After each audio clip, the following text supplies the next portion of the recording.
Olá, eu sou Michele Souza e seja muito bem-vindo ao canal Audiobook Crime e Mistério. Hoje vamos ler juntos um conto sombrio do mestre do terror Stephen King, O Homem do Cortador de Gramas. Uma história perturbadora, onde o comum se torna aterrorizante, e o som de cortador de gramas pode ser o último que você ouvirá. Então, vamos ao livro! Em anos anteriores, Harold Parkett sempre se orgulhara de seu gramado. Possuíra um grande cortador lawn boy prateado e pagava ao garoto que morava no mesmo quarteirão $5 por cada vez que o usava para parar o gramado. Naqueles tempos, Harold Parkett acompanhava os jogos do Boston Red Sox pelo rádio, com uma cerveja na mão, sabendo que Deus estava no céu e tudo corria bem nesse mundo, inclusive seu gramado. No ano passado, porém, em meados de outubro, o destino pregara uma peça de mau gosto em Harold Parkett. Enquanto o garoto aparava a grama pela última vez naquela estação, o cão dos Castlemayer perseguia o garoto dos Smith, e este fora apanhado pelo cortador de grama. A filha de Harold vomitara meio litro de refresco de cereja no macacão novo, e sua esposa tivera pesadelos durante uma semana. Embora tivesse chegado ao local após o acidente, chegara a tempo de ver Harold e o garoto, de cara esverdeada de enjoo, limpando as lâminas do cortador. A filha dos Parkett e a Sra. Smith ficaram por perto chorando.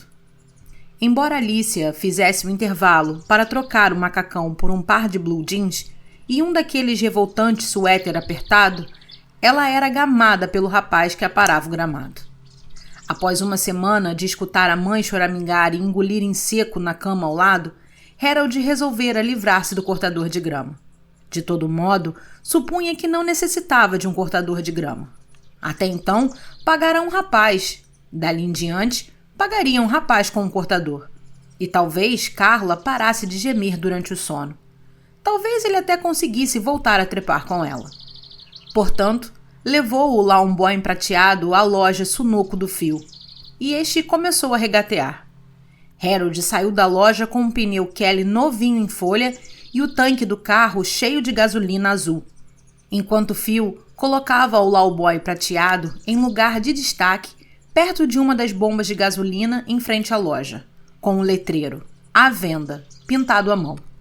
E este ano, Harold simplesmente ficou adiando a contratação de alguém para parar a grama. Quando afinal telefonou para o garoto do ano passado, a mãe dele informou que Frank fora estudar na Universidade Estadual. Harold sacudiu a cabeça maravilhado e foi à geladeira pegar uma cerveja. O tempo voava, não é mesmo? Universidade, meu Deus! Continuou a adiar a solução do problema até que 1º de maio passou e depois junho se escoou com o Red Sox num discreto quarto lugar do campeonato.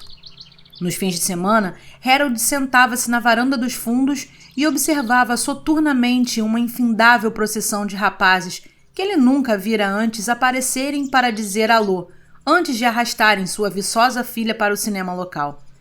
E a grama crescia e vicejava de modo maravilhoso. Foi um bom verão para os gramados. 3 dias de sol intercalados com um de chuva fina, com a regularidade de um relógio. Em meados de julho, o gramado mais parecia uma campina que o quintal de um homem de classe média residente num bom subúrbio. E Jack Castlemayer começou a fazer todos os tipos de piadas extremamente sem graças, a maioria das quais referente ao preço do feno e da alfafa. E Jenny, a filha de 4 anos de Don Smith, passou a esconder-se ali quando havia mingau de aveia no café da manhã ou espinafre no jantar. Um dia, no final de julho, Harold saiu para o pátio quando o jogo estava quase terminando e viu uma marmota passeando alegremente na alameda coberta pela grama crescida. Chegara a hora, decidiu ele. Desligou o rádio, pegou o jornal e procurou na seção de classificados. E na metade da coluna de serviços em tempo parcial, encontrou o seguinte: Aparo Gramados, preço razoável, 776-2390. Harold telefonou para aquele número, esperando ser atendido por uma dona de casa ocupada em passar o aspirador de pó na sala, que gritaria para chamar o filho que estava no jardim.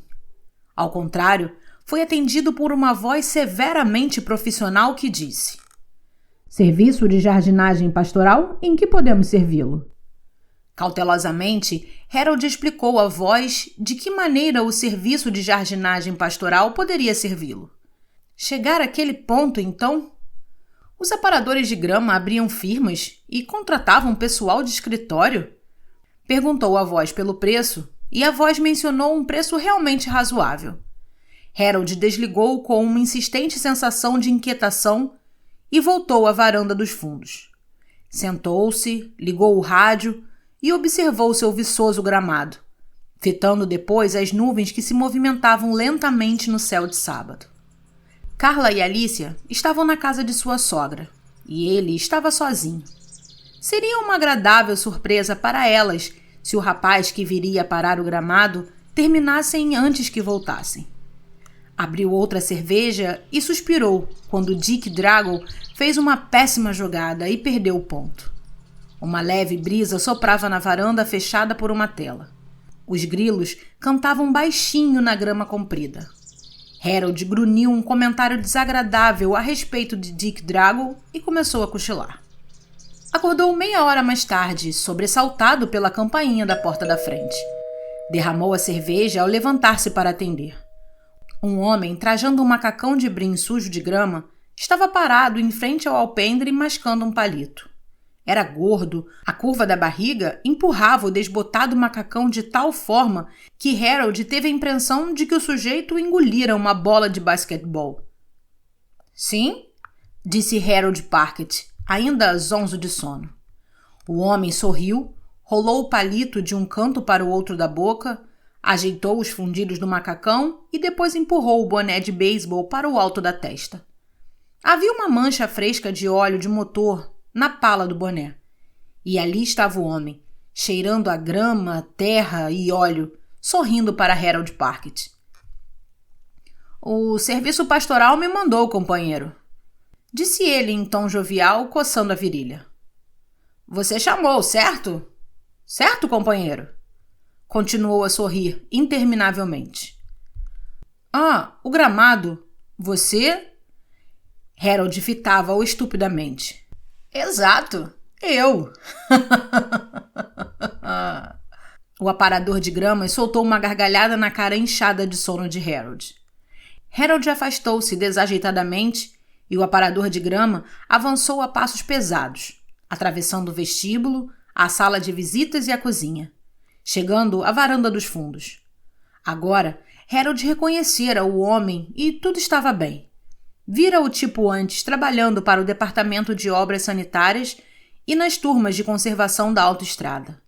Sempre com um minuto de sobra para se apoiar nas ferramentas e fumar Luke Strike ou Camels, olhava para os outros como se fossem o sal da terra, capazes de lhe pedir 5 pratas emprestadas ou de dormir com sua mulher quando lhes desse na cabeça. Harold sempre sentira um leve medo de homens assim. Eram sempre bronzeados de sol, tinham sempre pés de galinha nos cantos dos olhos e sempre sabiam como agir. "O gramado dos fundos é a parte principal do serviço", disse ele ao homem, engrossando subconscientemente a voz. "É quadrado e não existem obstruções, mas a grama está muito crescida." Sua voz voltou ao tom normal e ele a ouviu desculpar-se. "Acho que me descuidei demais." "Tudo bem, companheiro. Não tem bronca, não. Tudo bem mesmo", replicou o aparador de gramas, sorrindo para Harold com 1001 piadas de caixeiro viajante no olhar. "Quanto mais alta, melhor. Solo saudável. É o que você tem aqui. Por Circe. É o que sempre costumo dizer." "Por Circe?" O homem que aparava gramados inclinou a cabeça de lado para escutar melhor o rádio. Jastrzeński acabava de perder a jogada. "Torce pelos Sox? Sou o torcedor dos Yankees." Voltou ao interior da casa com seu andar pesado, dirigindo-se ao alpendre da frente. Harold observou-o com amargura. Tornou a sentar-se e olhou acusadoramente por um momento para a poça de cerveja embaixo da mesa com a lata virada no meio. Pensou em pegar um pano de chão na cozinha, mas decidiu deixar como estava. Tudo bem, Não tem bronca. Abriu o jornal na seção financeira e estudou judiciosamente os preços do fechamento do leilão da Bolsa de Valores. Como bom republicano, considerava os executivos do mercado de ações de Wall Street, que manipulavam aqueles números publicados pelo jornal, verdadeiros semideuses. Por Circe. E desejava frequentemente ser capaz de entender melhor a palavra. Não como fora entregue no alto da montanha, gravada em tábuas de pedras, mas em abreviaturas enigmáticas como ON, OP, PP, PN, 1,25. Certa vez, adquirira cautelosamente 3 opções de uma companhia chamada Midwest Biselberger, que falira em 1968. Ele perdera todo o seu investimento de $75. Agora, ao que entendia, Biselberger era realmente a sensação que estava por chegar. A onda do futuro. Discutira o assunto muitas vezes com Sonny, o barman do aquário do peixe dourado. Sonny dissera que o problema de Harold fora estar 5 anos avançado e que ele deveria... Um repentino rugido ensurdecedor despertou-o do novo cochilo em que ele começava a mergulhar. Harold levantou-se de um salto, derrubando a cadeira e olhando desvairadamente em volta de si. — Isso é o cortador de gramas? Perguntou Harold Parker às paredes da cozinha. — Meu Deus, isso é o cortador de gramas? Atravessou a casa correndo e com os olhos esbugalhados espiou pela porta da frente. Nada lá fora, exceto um amassado furgão verde com um letreiro. Serviço de Jardinagem Pastoral LTDA, pintado na parte lateral. O rugido ensurdecedor vinha dos fundos. Agora Harold tornou a atravessar a casa correndo. Chegou à varanda dos fundos e estacou petrificado. Era obsceno, uma visão grotesca. O velho aparador de gramas vermelho movido a motor que o homem trouxera no furgão estava funcionando sozinho. Ninguém o empurrava. Na verdade, não havia ninguém num raio de 1,5 metros. Corria febrilmente rasgando a grama infeliz do gramado dos fundos de Harold Parker, como um vingador demônio vermelho saído diretamente do inferno. Gritava, roncava e vomitava fumaça azul oleosa numa espécie de violenta loucura mecânica que deixou Harold doente de terror. O cheiro desagradável da grama cortada parava no ar como o odor de vinho azedado. Mas a verdadeira obscenidade era o homem do cortador de grama. O homem do cortador de grama despira a roupa totalmente. Elas estavam cuidadosamente dobradas no bebedouro de pássaros vazio que existia no centro do gramado dos fundos. Nu e manchado de grama, o homem andava de 4 a 1,5 metros do cortador de grama, comendo a grama recém-cortada. Baba verde escorria-lhe pelo peito e pingava da barriga balofa. E cada vez que o cortador fazia uma curva em ângulo reto, o homem ficava em pé e dava um estranho pulinho, antes de prostrar-se de 4 outra vez. — Pare! Gritou Harold Parker. — Pare com isso! Mas o homem do cortador de grama não lhe deu atenção, e seu ensurdecedor parente vermelho não diminuiu a velocidade. Na verdade, pareceu aumentá-la. Sua grade de aço niquelado dava a impressão de sorrir suavemente para Harold ao passar por este. Então, Harold avistou a marmota. Devia estar escondida em aturdido pavor logo à frente do cortador de grama, na faixa em que ia ser ceifada em seguida. De um salto, correu pela faixa de grama já cortada. Um animalzinho pardo, aterrorizado, fugindo em direção à segurança da varanda. O cortador de gramas fez uma curva. Rugindo e cuspindo, passou por cima da marmota e cuspiu em seu rastro pedaços de couro peludo e entranhas sangrentas que fizeram Harold lembrar-se do gato dos Smiths. Depois de destruir a marmota, o cortador de grama voltou ao trabalho principal. O homem do cortador de gramas engatinhava velozmente, comendo grama cortada. Harold ficou paralisado de terror, esquecendo-se completamente dos títulos, ações e Biselberger. Podia até mesmo ver aquela barriga balofa dilatar-se. O homem do cortador de grama desviou-se e comeu os restos da marmota. Foi então que Harold Parker empurrou a porta da tela e vomitou no canteiro de zinhas. O mundo ficou cinzento, E de repente ele se deu conta de que estava desmaiando, de que tinha desmaiado. Caiu de costas na varanda e fechou os olhos. Alguém o sacudia. Era Carla. Ele não lavara a louça nem esvaziara o lixo, mas não importa, embora Carla fosse ficar furiosa. Enquanto ela o acordava, arrancando-o do horrível pesadelo e trazendo de volta ao mundo normal, a normal Carla com sua cinta Playtex e cara dentuça. Dentuça sim, mas não a dentuça de Carla. Carla tinha dentes de aparência fraca, uma dentuça de chimpanzé, mas aqueles dentes eram cabeludos. Naquela dentuça cresciam pelos verdes, quase pareciam grama. Ai, meu Deus, disse Harold. Você desmaiou, companheiro. Certo? Hã? O homem do cortador de grama estava debruçado sobre Harold, sorrindo com os dentes peludos. Os lábios e queixos também eram peludos, tudo era peludo e verde. O quintal fedia grama, gás e demasiado silêncio. Harold sentou-se bruscamente e olhou para o cortador de grama parado. Toda a grama fora perfeitamente aparada, e Harold notou com uma sensação de náusea que não havia necessidade de passar o ancinho para remover a grama cortada.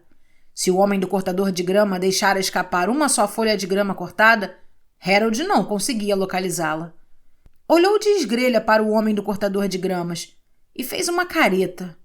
O sujeito ainda estava nu, ainda gordo, ainda aterrorizador. Filetes de baba verde escorriam-lhe os cantos da boca. — O que é isso? Indagou Harold suplicante. O homem gesticulou com um ar benigno para o gramador. — Isso? Bem, é um novo método que o patrão está experimentando. Dá ótimo resultado. Ótimo mesmo, companheiro. Matamos 2 coelhos com uma só cajadada. Continuamos a avançar para o estágio final e ganhamos dinheiro para sustentar totalmente nossas outras atividades. Entende? Naturalmente, de vez em quando, topamos com alguns freguês que não compreende. Existem pessoas que não têm o mínimo respeito pela eficiência, mas o patrão sempre concorda com o sacrifício. Serve para manter as engrenagens lubrificadas, se é que você me entende. Harold permaneceu calado. Uma palavra lhe ecoava no cérebro. A palavra sacrifício. Mentalmente, ele viu os restos da marmota serem cuspidos pelo velho cortador de grama vermelho. Levantou-se vagarosamente como um velho atacado de artrite. Naturalmente, disse ele, só conseguindo lembrar-se de uma frase de um dos discos de rock rural de Alicia. Deus regou a grama com sangue. O homem do cortador de gramas deu uma palmada na coxa rosada como uma maçã no verão. Essa é muito boa, companheiro. É ótima, no duro. Vejo que morou mesmo no assunto. Posso anotar isso quando voltar ao escritório? Talvez seja até promovido. Claro, replicou Harold, recuando em direção à porta dos fundos e lutando para manter o sorriso que se apagava. Vá em frente e termine. Acho que vou tirar um cochilo. Certo, disse o homem do cortador de gramas, erguendo-se pesadamente. Harold notou a separação desudamente profunda entre o dedão e o segundo dedo dos pés do homem, quase como se fosse um casco fendido como o de um boi. No princípio é um tanto chocante, disse o homem do cortador de gramas. Na verdade, você acabará se acostumando. Observou atentamente a figura corpulenta de Harold. Talvez até mesmo deseje experimentar. O patrão está sempre procurando novos talentos. O patrão, repetiu Harold com a voz sumida. O homem do cortador de gramas parou no último degrau e olhou tolerantemente para Harold Parkett. Bem, ora essa, companheiro. Achei que você tinha adivinhado. Deus abençoe a grama e tudo mais. Harold sacudiu cautelosamente a cabeça e o homem do cortador de gramas riu. Pen, companheiro! O patrão é o Pen! Deu um passinho saltitante na grama recém-cortada e o cortador de gramas voltou a funcionar como um estrondo, começou a avançar ao redor da casa. Os vizinhos... começou Harold, mas o homem do cortador de gramas simplesmente acenou com um ar jovial e desapareceu. Lá na frente, o cortador de gramas roncava e zumbia. Harold Parkett recusou-se a olhar. Como se a repulsa pudesse negar o grotesco espetáculo que os Kastenmeier e os Smith, ambos malditos democratas, provavelmente presenciavam com um olhar aterrorizados. Mas, sem dúvida, com aquela expressão de "eu não lhe disse?" Em lugar de olhar, Harold foi ao telefone e discou para a central de polícia, cujo número estava no decalque de telefones de emergência colado ao aparelho. "Sargento Hall?" disse a voz na outra ponta da linha. Harold enfiou o dedo no ouvido desocupado e disse: "Meu nome é Harold Parkett. O endereço é East Endicott Street, 1421. Gostaria de dar uma queixa?" De quê? De que ele gostaria de dar queixa? De um homem que violentava e assassinava seu gramado, dizendo trabalhar para um sujeito chamado Penn? E tem pés como cascos bifurcados? "Sim, Sr. Parkett." Harold teve uma repentina inspiração. "Gostaria de apresentar queixa de um caso de atentado ao pudor." "Atentado ao pudor?" repetiu o sargento Hall. "Sim, tem um homem aparando meu gramado. Ele está, bem, em pelo." "Quer dizer que ele está nu?" indagou o sargento Hall, polidamente incrédulo. "Nu!" confirmou Harold, agarrando-se desesperadamente aos restos de sua sanidade mental. "Nu, despido, de bunda de fora, no meu jardim da frente. Agora, o senhor quer mandar alguém aqui?" "O endereço é West Endicott, 1421? Perguntou o sargento Hall, ligeiramente divertido. "East Endicott!" berrou Harold. "Pelo amor de Deus!" "E o senhor diz decididamente que ele está nu? O senhor pode ver seus... bem... órgãos genitais e assim por diante?" Harold tentou falar, mas só conseguia emitir um som engasgado. O barulho do cortador de gramas, enlouquecido, parecia aumentar cada vez mais, abafando todo o resto do universo. Harold sentiu o vômito na garganta. "Pode falar mais alto?" pediu o sargento Hall. "Há muito barulho na sua linha." A porta da frente se escancarou. Harold viu o parente mecânico do homem que aparava gramas avançar para o interior da sala. Atrás dele vinha o próprio homem que aparava a grama, ainda completamente despido, com algo que se aproximava da verdadeira loucura. Harold viu que os cabelos públicos do homem eram de grama verde e viçosa. O sujeito girava o boné de beisebol na ponta de um dedo. "Isso foi um erro, companheiro", disse o homem do cortador de gramas em tom de censura. "Você devia ter ficado com Deus abençoe a grama." "Alô? Alô, Sr. Parkett?" O telefone caiu dos dedos inertes de Harold, enquanto o cortador de gramas avançava para ele, ceifando um novo tapete índio de Carla e cuspindo pedaços pardos de fibra. Harold fitou-o como um pássaro hipnotizado por uma cobra, até que ele chegou à mesinha de centro. Quando o cortador de grama jogou a mesinha para um lado, destroçando-lhe um pé em serragem e lascas de madeira, Harold pulou para cima de uma das costas da poltrona e começou a recuar para a cozinha, segurando a poltrona como um escudo diante de si. "Isso não vai adiantar, companheiro", disse bondosamente o homem do cortador de gramas. "Só vai aumentar a sujeira. Agora, se você me mostrar onde sua mulher guarda a faca da cozinha mais afiada, poderemos acabar logo com esse negócio de sacrifício sem dor ou sujeira. Creio que o bebedouro de passarinho servirá. E depois..." Harold jogou a poltrona no cortador de gramas, que começara ladinamente a flanqueá-lo enquanto o homem lhe atraía a atenção. O cortador de gramas rugiu, contornando a poltrona e lançando fumaça pelo cano de descarga. E quando Harold abriu a porta da tela da varanda dos fundos e pulou os degraus, ouviu: "Cheirou? Sentiu?" O cortador de gramas nos calcanhares. O cortador de gramas rugiu e desceu os degraus como um esquiador descendo a rampa para um salto. Harold correu pelo recém-aparado gramado dos fundos, mas houvera cervejas demais, cochilos demais à tarde. Sentiu a aproximação do cortador de gramas que lhe chegava aos calcanhares. Então, olhou para trás e tropeçou nos próprios pés. A última coisa que Harold Parkett viu foi a sorridente grade niquelada do cortador de gramas que avançava, balançando-se para trás a fim de exibir as lâminas verdes. E acima da máquina, a cara gorda do homem do cortador de gramas sacudindo a cabeça em bem-humorada censura. "Que diabo de coisas!" disse o tenente Godwin quando os peritos acabaram de tirar a última fotografia. Meneou a cabeça para os 2 homens de jalecos brancos que trouxeram a maca através do gramado. "Ele deu queixa de um homem nu neste gramado há menos de 2 horas. "É mesmo?" replicou o guarda Coley. "É sim. Um dos vizinhos também telefonou. Um cara chamado Castelmeyer julgou que fosse o próprio Parkett." "Talvez fosse, Coley. Talvez fosse." "Enlouquecido pelo calor", disse gravemente o tenente Godwin, batendo com um dedo na têmpora. "Esquizofodofrenia." "Sim, senhor", disse respeitosamente o guarda Coley. "Onde está o resto dele?" quis saber um dos homens de jaleco branco.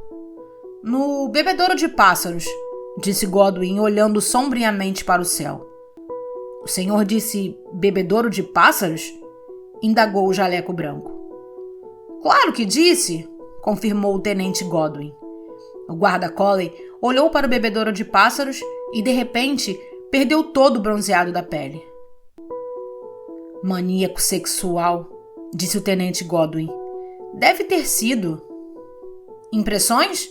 perguntou Colin com a voz engasgada. "Seria melhor você perguntar por pegadas", replicou Godwin, apontando para a grama recém-aparada. O guarda Coley emitiu um som estrangulado na garganta. O tenente Godwin enfiou as mãos nos bolsos e balançou-se nos calcanhares. "O mundo está cheio de malucos", disse em tom solene. "Nunca se esqueça disso, Coley. Esquizofrênicos. Os rapazes da perícia dizem que alguém perseguiu o Parkett através de sua própria sala de visitas com um cortador de gramas. Pode-se imaginar uma coisa dessas?" "Não, senhor." Godwin observou o gramado meticulosamente aparado de Harold Parker. "Bom, como dizem por aí, um sueco de cabelos pretos é certamente um nórdico de cor diferente." Godwin caminhou ao redor da casa e Coley o seguiu. Atrás deles, o cheiro de grama recém-cortada pairava agradavelmente no ar. Se você curtiu esse audiolivro, não se esqueça de deixar o seu like, se inscrever no canal e ativar o sininho para não perder as próximas histórias. Seu apoio é essencial para continuarmos trazendo mais conteúdos incríveis para você. Um grande beijo e até o próximo livro!